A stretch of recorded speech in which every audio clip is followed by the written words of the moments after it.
ಎಲ್ಲರಿಗೂ ಜೈ ಭೀಮ್ ಬಂಧುಗಳೇ. ಧಾರವಾಡ ಜಿಲ್ಲೆಯಲ್ಲಿ ಮುಕ್ಳೆಪ್ಪ ಅಂತ ಬಹಳ ಒಂದು ಫೇಸ್ಬುಕ್ಕಲ್ಲಿ ಮತ್ತು ಯೂಟ್ಯೂಬಲ್ಲಿ ಭಾಳ ಫೇಮಸ್ ಆದಂಥ ಒಬ್ಬ ಯುವಕನ ಯೂಟ್ಯೂಬ್ ಚಾನಲ್.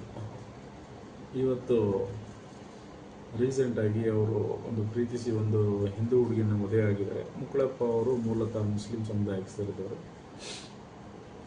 ಈಗ ಅವರಿಗೆ ಮದುವೆ ಆಗಿದ್ದಾರೆ ಅಂತ ಹೇಳ್ಬಿಟ್ಟು ಅವರಿಗೆ ಕೆಲವು ಹಿಂದೂ ಸಂಘಟನೆಯ ಕಿಡಿಗೇಡಿಗಳು ಲವ್ ಜಿಹಾದ್ ಅಂತ ಹೇಳ್ಬಿಟ್ಟು ಅವ್ರ ಮೇಲೆ ಆರೋಪ ಮಾಡ್ತಾ ಇದ್ದಾರೆ.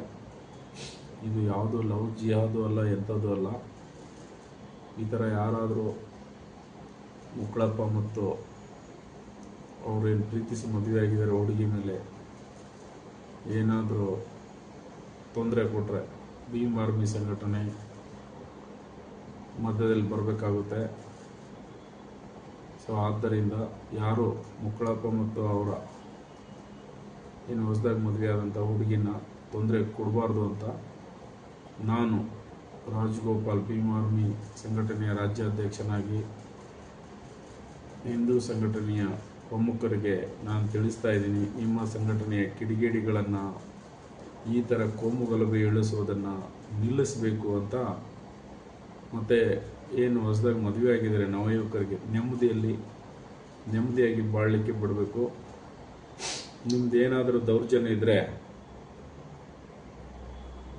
ದೊಡ್ಡ ಶ್ರೀಮಂತರ ಮಕ್ಕಳಿದ್ದಾರಲ್ಲ, ನಿಮ್ಮ BJP ಪಕ್ಷದ ದೊಡ್ಡ ರಾಜಕಾರಣಿಗಳಿದ್ದಾರಲ್ಲ, ಇವತ್ತು ರಾಷ್ಟ್ರೀಯ ಮಟ್ಟದಲ್ಲಿ ಮತ್ತು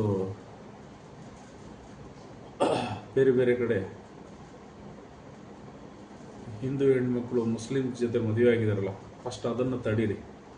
ಆಮೇಲೆ ಇಲ್ಲಿ ಬಡ ಮಕ್ಕಳ ಮೇಲೆ ದೌರ್ಜನ್ಯ ಮಾಡಲಿಕ್ಕೆ ನಿಮ್ಗೆ ಅದನ್ನು ತಡೆಯೋಕ್ಕಾಗ್ದೇ ಇಲ್ಲಿ ಅಮಾಯಕರ ಮೇಲೆ ತಡೆಯೋದನ್ನು ನಾವು ವಿರೋಧಿಸ್ತೀವಿ.